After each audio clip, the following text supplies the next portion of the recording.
Bora!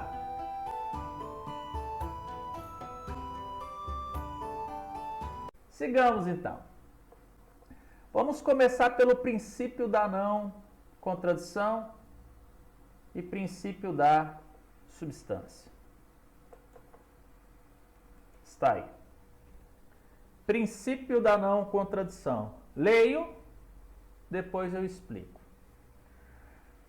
Afirma que o ser é ou não é, não podendo ser e não ser ao mesmo tempo. É um tanto tautológico, né? Ou seja, o próprio nome explica, mas vamos lá. O princípio da não contradição é assim. Ou uma coisa é, ou ela não é. Não tem como ela ser e não ser ao mesmo tempo. Nossa, Parmênides. Ou ser é, existe, ou não ser, não é, não existe. E se ele existe, ele sempre existiu ou veio a existir? Se ele veio a existir, ele depende de alguma coisa que já existia. Devemos seguir esse princípio para não haver contradição.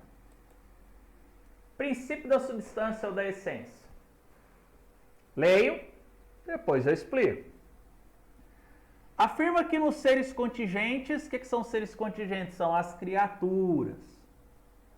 Existem substâncias e acidentes. Peraí. Então, as criaturas, elas possuem substância e possuem acidentes. O primeiro, a substância faz parte da essência do ser. Portanto, não pode dele ser tirado. O segundo não faz parte da essência do ser. Por isso, pode dele ser tirado. Tá. Todo ser contingente, toda criatura, perceba que nós estamos falando do quê? Das criações de Deus, não foi? Eu falei isso no slide anterior. Os princípios são referentes aos seres contingentes. Vamos nos concentrar nele. Todas as criaturas possuem substância e essência. O que é substância? É algo que faz parte do ser, não pode dele ser tirado. Acidente é aquilo que pode ou não fazer parte do ser, que não muda o que o ser é. Então, se eu dissesse assim para você, o homem é racional. É característica do homem ser racional? É. Se eu tirar a racionalidade do homem, ele preserva a sua categoria de homem? Não. Aí ele passa a ser animal, irracional. Então, racional é substância do ser homem. Beleza. Se eu disser assim para você, Juliano é professor. Se eu tirar a categoria professor do Juliano, o Juliano vai deixar de ser o Juliano? Não. Então, professor é o quê? Acidente. Se eu disser assim, Juliano é bonito. Se ele deixar de ser bonito, estou falando de mim, se eu deixar de ser bonito, é uma brincadeira. Eu vou deixar de ser o Juliano? Não. Tá bom. Juliano é bípede. Bípede. Ando sobre duas patas. Se eu sofrer um acidente e perder as minhas pernas, eu vou deixar de ser bípede? Não, não vou. Então, ser bípede é a essência de Juliano, porque Juliano é homem. Perceba que substância é aquilo que não tem como tirar de você. E acidente é aquilo que você pode ter ou não, que isso não vai mudar quem você é. Então, perceba que nós temos atributos que nos fazem ser o que somos. Tá bom. Princípio da causa eficiente e princípio da causa final. Tá. Princípio da causa eficiente. Vou ler. Afirma que os seres contingentes, criaturas, os seres em geral, somente vieram a existir graças ao ser necessário, que é o ser pleno, Deus, que é a própria causa eficiente das criaturas que captamos pelos sentidos. O que o Tomás de Aquino está querendo dizer aqui foi exatamente o que eu disse no início dos princípios. Tudo que vem a existir só pode vir a existir em função de algo que já existe. Por quê? Porque o nada não gera nada. Se o nada não gera nada, aquilo que foi gerado, obrigatoriamente foi gerado em função de algo que já existia. E qual que é a causa eficiente da existência de todos os seres? A causa última dessa existência? Deus. Se Deus é a causa última de tudo aquilo que existe, ele é necessário ou dispensável? Ele é um ser necessário. E como ele não foi gerado por ninguém, mas ele é o gerador, ele é pleno. Então, portanto, ele é a causa eficiente de tudo aquilo que vem a existir. Tá bom. O princípio da causa final,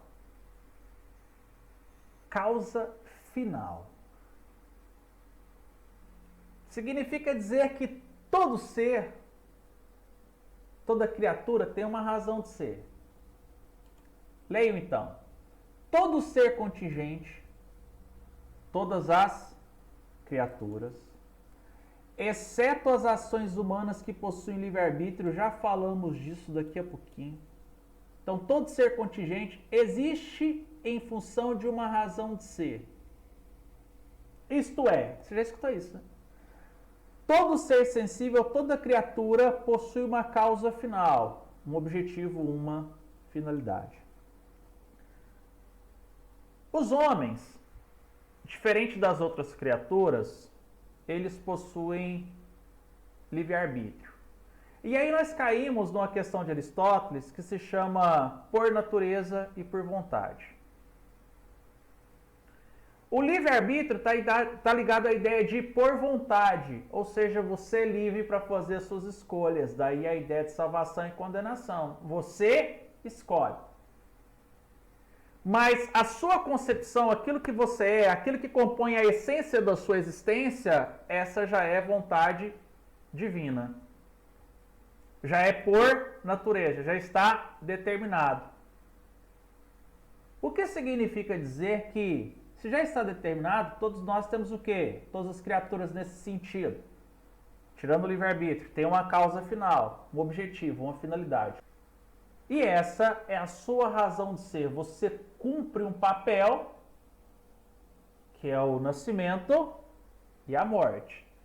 Não precisa romantizar esse papel, porque esse papel já está determinado. É algo material, é algo biológico. Não estou falando de livre-arbítrio. Tá bom.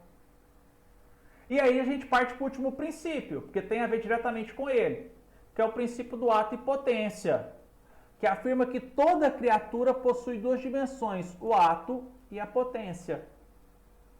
O ato representa a existência atual do ser. Então, atualmente, você está nesse estágio da sua vida, no estágio físico, biológico. A potência representa a capacidade de vir a ser, ou não, né? Porque você pode ter uma patologia. Capacidade de vir a ser aquilo que não se realizou. E que pode ou não se realizar. A passagem sempre se dá da potência para o ato. E é essa passagem que explica toda e qualquer mudança dos seres sensíveis. E aí eu coloquei essa brincadeira aqui da galinha olhando os ovos. Então, o ovo, atualmente ele é ovo. E ele tem potência para se tornar uma ave. Essa potência, essa essência, esse germe que está ali, que vai atualizar a matéria, mas preservando a forma de ave, é o princípio do ato e potência. Ou seja, as coisas do mundo estão organizadas, não é bagunçado não. Mangueira da manga, goiabeira da goiaba. As coisas do mundo, biológica, material, elas já estão programadas. Esse é o princípio do ato e potência. Eu coloquei um texto bem bacana aqui, ó. Atenção.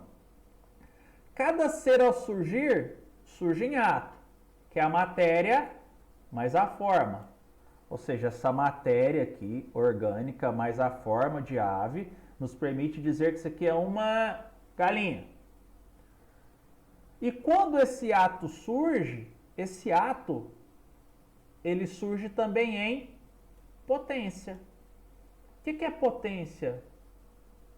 É o que a matéria do ser poderá ou não vir a ser. No caso desse ovo, ele poderá ou não vir a ser uma galinha. Cabe a Dinamis, que é essa força interior, essa programação, atualizar a potência de tal modo que o ser não muda a sua forma. Isso aqui é uma ave, isso aqui é uma ave. Ele não mudou a sua forma, mas passa de uma condição menos perfeita para uma mais perfeita. Opa! Então, se tem uma condição mais perfeita ou menos perfeita, eu estou dizendo para você que no mundo das criaturas existem graus de perfeição. Algumas coisas são mais perfeitas do que outras. Então, será que existe um ser absolutamente perfeito? Uma perfeição pura? Voltamos então. Cabe a Dinamis atualizar a potência de tal modo que o ser não muda de forma, mas passa de uma condição menos perfeita para uma mais perfeita, ou acabada, até atingir ou não o seu ato final.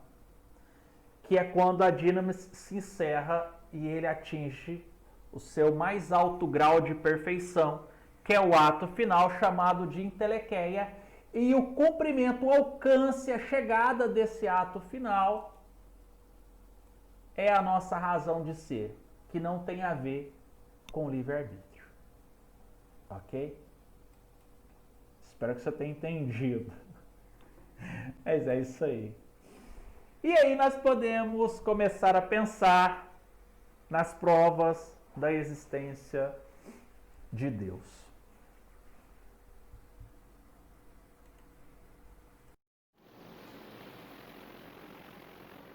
Vamos sintetizar os princípios tomais? Bora! Primeiro princípio é o princípio da não contradição. Afirma que o ser é ou não é? Ele vai dizer o seguinte, ó. X é X. Não é possível uma coisa ser ela e ser diferente dela. Ou ela é, ou ela não é. Quando eu digo para você que o ser é, eu estou dizendo que ele existe. E para que ele exista, ele tem que existir como si mesmo. O que nos remete a um outro princípio da identidade. Então, todo ser que existe, existe sendo idêntico a si mesmo. O que é, é. Pô, metafísica, né? Princípio da substância. Todo ser, com exceção de Deus, veio a existir. Então ele é.